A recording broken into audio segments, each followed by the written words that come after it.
Laurent Kéruzoré avoue enfin ce que l'on soupçonnait de la plus grande tristesse de sa vie, son amour et son mariage. Ce que la vérité sur sa santé et sa femme révèle de la tristesse de sa vie. Laurent Kéruzoré, un Nantais né le 25 juillet 1974, révèle peu à peu le véritable portrait d'un homme de 50 ans qui a vécu d'innombrables scénarios au cinéma et dans la réalité, mais qui n'avoue que maintenant la douloureuse vérité qui sommeille en lui. Son visage, autrefois rayonnant à travers une série de rôles, est désormais empreint d'une tristesse non dissimulée. Il a passé près de 2 décennies à affronter conversations, projecteurs télé, sourires en public et séances des autographes, tout en gardant ses sentiments profonds cachés. En fin de compte, Laurent a admis que la plus grande tristesse de sa vie ne venait pas d'un rôle raté, ni du fait d'être éternellement catalogué comme « celui du petit écran », mais du profond vide qu'il habitait.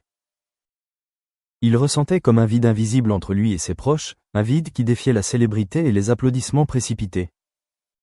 Un homme qui tenait autrefois le micro pour inviter le public à chanter ensemble admet aujourd'hui avoir trop longtemps entretenu le sentiment de ne pas être profondément compris, vu et véritablement donné à quiconque, malgré tout le monde qui l'entourait. L'amour et le mariage de Laurent sont aussi à l'histoire de nombreuses larmes silencieuses. Il était autrefois connu pour sa sincérité, dévoué à sa relation avec une célèbre petite amie du monde du spectacle français. Ils tombèrent amoureux après de nombreuses rencontres en coulisses, d'abord pleines de tendresse, mais furent ensuite pris dans le tourbillon du travail, des plannings de tournage chargés, de la pression de l'image et de la foule. Bien qu'ils aient échangé leurs vœux et vécu ensemble un temps avant de se marier, ils ne purent surmonter la longue séparation qui les conduisit à ne se voir que comme collègues. Cet amour inachevé laissa des cicatrices difficiles à guérir dans le cœur de Laurent. Aujourd'hui, face à ses 50 ans, il admet que sa plus grande tristesse n'est pas la rupture, mais le moment où il a réalisé qu'il avait perdu l'opportunité d'être à la hauteur de l'amour qu'il avait autrefois donné. Au fond de lui, il sent qu'il est tombé amoureux, et l'a laissé passer sans pouvoir s'accrocher. La santé de Laurent ces dernières années n'a pas été aussi bonne qu'On le disait. Il a gardé le silence sur ses longs traitements contre le trouble anxieux chronique, une maladie invisible à l'œil nu, mais qui suffit à abattre une personne apparemment forte. Les longues nuits blanches, les mains tremblantes lorsqu'il tenait le scénario, les souvenirs obsédants d'avoir dû se transformer en rôle profond pendant de longues périodes, tout cela s'est accumulé dans une grande zone d'ombre en lui. Il lui a fallu longtemps pour admettre que la tristesse n'était pas seulement une larme versée pendant 1 heure, mais une dépression qui l'habitait silencieusement chaque jour. Son épouse, qui l'accompagne depuis qu'il est tombé dans ce tourbillon, a déclaré à la presse, lors d'une rare déclaration, qu'elle voyait en lui un homme empli de sentiments cachés, non pas parce que son visage n'était plus radieux, mais parce que ses yeux avaient progressivement perdu leur lumière chaleureuse. Elle a ajouté, « Laurent n'a pas seulement besoin d'une amante, mais de quelqu'un qui le comprenne vraiment, même ses inquiétudes profondes qu'il ne dit pas. » Aujourd'hui, le Nantais, autrefois sous les projecteurs, fait face au plus grand défi de sa vie, accepter qu'il n'est plus seulement une personnalité de la télévision, ne côtoyant plus les stars lors de leurs apparitions, mais une personne réelle, à 50 ans, avec des peurs et des inquiétudes indicibles. Il a un jour échoué en ne parvenant pas à interpréter le rôle principal d'un projet de film profondément psychologique, bien en deçà des attentes et même des siennes. Puis est venu le trébuchement lorsque son projet dramatique, qui était au cœur de ses préoccupations, a échoué socialement simplement parce qu'il croyait en la liberté d'expression et refusait de se plier au goût populaire. Cet échec l'a contraint à s'éloigner de la scène pendant longtemps, le plongeant dans un état de solitude. Mais c'est dans ces moments sombres que le changement s'est progressivement opéré. Il a commencé à consacrer du temps à trouver sa paix intérieure, à pratiquer la méditation, à écrire des journaux intimes et à discuter avec ses rares amis proches.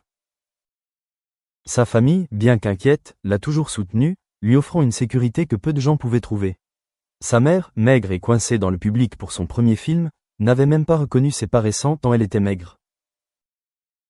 Mais elle croyait toujours en son fils en lui rendant visite chaque semaine, en lui apportant des gâteaux et des fruits et en restant discrètement à ses côtés tandis qu'il essayait de retrouver une vie normale. Sa femme, la chanteuse qu'il avait aimée avant sa célébrité, prenait désormais soin de chacun de ses repas, le réconfortait pendant ses nuits blanches et écoutait patiemment sa voix douce, car elle comprenait que son cœur en avait plus besoin que les lumières de la scène. En repensant à son parcours de 50 ans, Laurent avait le sentiment d'avoir parcouru tant de chemins, mais d'être resté bloqué. Toute sa vie, son brillant succès avait retenti comme un écho retentissant, mais désormais ce sont ses vœux inassouvis qui le ramenaient véritablement à lui-même. Un livre psychologique portant son nom, destiné aux jeunes déprimés, un documentaire sur les coulisses du jeu d'acteur, empli de larmes, un projet artistique plus introspectif et apaisant qu'un éclair de lumière, tout cela inachevé. Et peut-être plus que tout, il souhaitait encore retrouver l'âge d'or de son premier amour, sans le laisser être brisé par la distance et le travail. Aujourd'hui, lorsque Laurent avoue que sa plus grande tristesse est le sentiment d'être incompris et de ne pas voir son amour sauvé, on sent une personne mûre se confronter à elle-même, non pas pour trouver la lumière, mais pour retrouver son chemin. Il n'a plus besoin des admirations, il veut juste une écoute sincère dans ces moments de silence.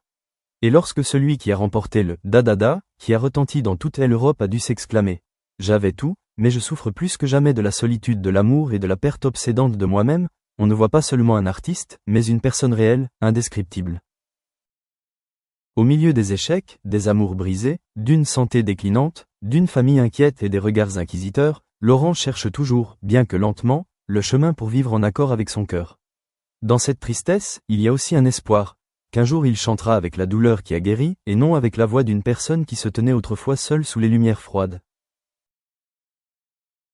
Malgré ses 50 ans, Laurent Kérusoré aspire toujours à une renaissance, non seulement professionnelle, mais aussi spirituelle. Cette résilience ne vient pas des applaudissements, mais des moments où il fait face au vide qu'il habite. Il pensait autrefois que le succès artistique pourrait combler les zones d'ombre de son âme, mais il s'avère que cela ne fait que le rendre plus seul lorsque les lumières s'éteignent. Ce sont les échecs anonymes, les rôles qui ne touchent pas le cœur des téléspectateurs, les projets qui sont ajournés sans raison, qui poussent Laurent à se remettre en question.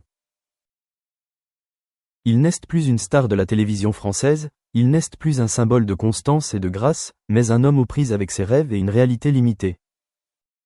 Laurent a également confié que l'une des choses qui le blesse le plus est de se sentir limité par un seul rôle. Nombreux sont ceux qui se souviennent de lui grâce à la série « Plus belle la vie », où il incarnait le personnage complexe et adoré de Thomas Marcy. Mais derrière ce halo se cache une lassitude persistante, car il ne peut échapper à cette image publique. Il sait essayer au théâtre, au cinéma et même à la musique, mais le public ne se souvient que de Thomas, lui donnant l'impression d'être enfermé dans une boîte qu'il ne peut pas ouvrir. La famille de Laurent, rarement présente dans les médias, comprend mieux que quiconque ce fardeau invisible. Un ami proche a un jour confié que sa mère avait pleuré en voyant son fils se replier progressivement sur lui-même, ne plus apparaître aussi souvent, ne plus se tenir sur scène avec autant d'assurance qu'avant. Elle craignait toujours que Laurent ait perdu confiance en lui. Sa femme, qui l'accompagne en silence, lui confiait également qu'il n'y a rien de plus douloureux que de voir l'être aimé s'enfoncer progressivement dans les ténèbres de son être intérieur, sans pouvoir en sortir. Mais c'est cet amour inconditionnel qui est la seule chose qui maintient Laurent dans la vie, lui permettant de persévérer, même par petits pas. Un élément essentiel du parcours de Laurent réside dans les changements internes qu'il a apportés à sa vision de sa carrière. Il avait l'habitude de rechercher la gloire comme un mode de vie, mais il comprend désormais que le rôle d'un artiste ne consiste pas à être admiré, mais à être honnête. Cette pensée l'a poussé à refuser de nombreuses invitations alléchantes, simplement parce qu'il ne veut plus vivre une vie artificielle. Il ne veut plus sourire quand son cœur est brisé, il ne veut plus continuer à écrire des scénarios vides juste pour conserver sa place dans l'industrie.